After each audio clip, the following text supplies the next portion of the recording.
মানসুর ইবনে আম্মার বর্ণনা করেন, আমার একজন বন্ধু ছিল যে জীবনে অনেক গুনাহ করেছিল, নিজের উপর জুলুম করেছিল, নিজের উপর অবিচার করেছিল। অতঃপর সে আল্লাহ তাআলার কাছে তাওবা করে। তাওবা করার পর থেকে আমি তাকে দেখতাম সে অনেক ইবাদত করত, অনেক নামাজ পড়ত, অনেক রোজা রাখত, অনেক তাহাজ্জুদ পড়ত।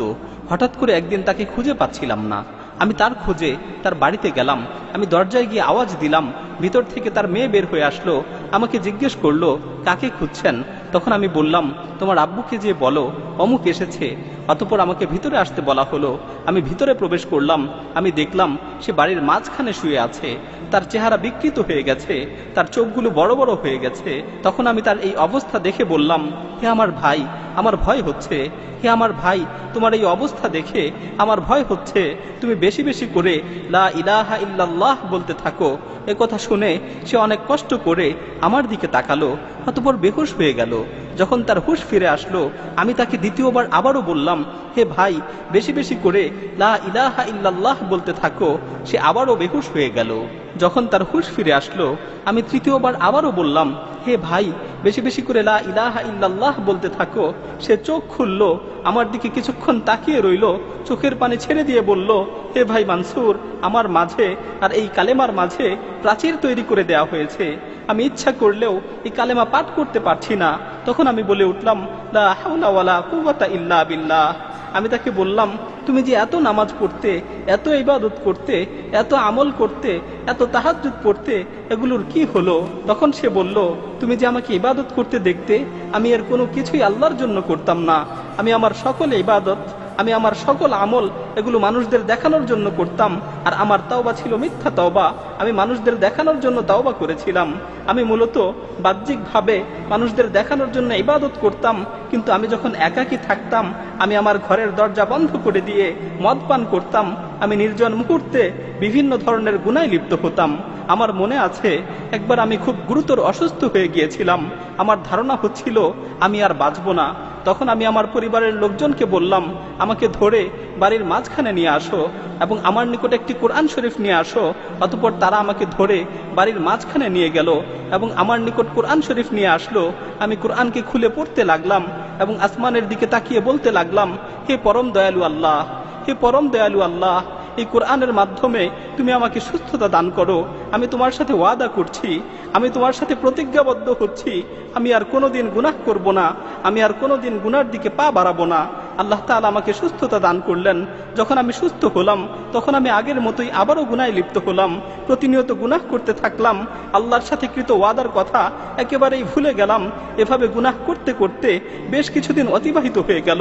এভাবে আল্লাহর নাফরমানি করতে করতে বেশ কিছুদিন অতিবাহিত হয়ে গেল। অতঃপর আমি দ্বিতীয়বার আবারও অসুস্থ হয়ে পড়লাম। আমি কঠিন রোগে আক্রান্ত হলাম।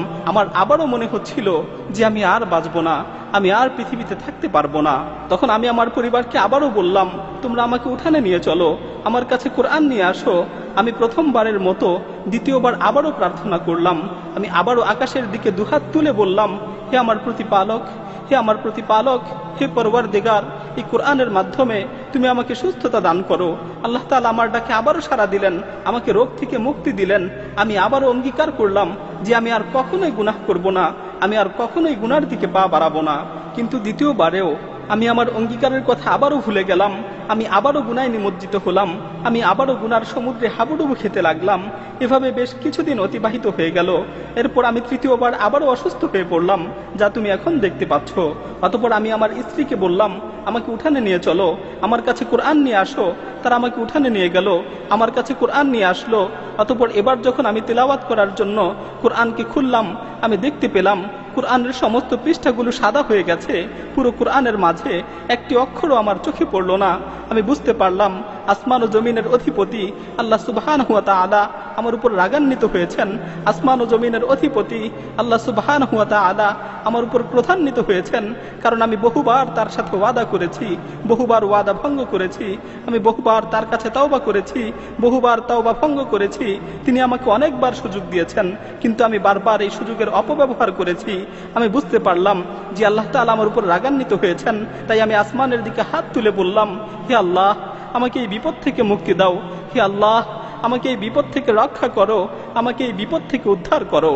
আমি যখন এই কথাগুলো শেষ করলাম, আমি শুনতে পেলাম কেমন যেন আসমান থেকে আমাকে লক্ষ্য করে বলা হচ্ছে, তুমি যখন বিপদে পড়ো তখনই আমার কাছে আসো, আর যখন বিপদ শেষ হয়ে যায় তখন আবারও গুনায় লিপ্ত হও।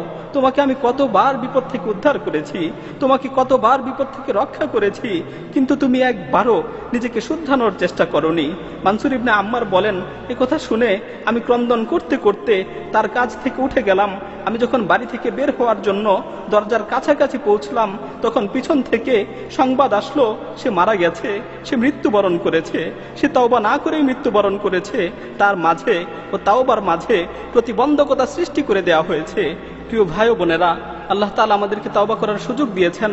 আল্লাহ তাআলা আমাদের ডাক দিয়ে বলছেন, ইয়া আইয়ুহাল্লাযীনা আমানু তুবু ইলাল্লাহি তাওবাতান নাসুহা আসা রাব্বুকুম আন ইউকাফফিরা আনকুম সাইয়্যাতিকুম ওয়া ইউদখিলাকুম জান্নাতিন তাজরি মিন তাহতিহাল আনহার।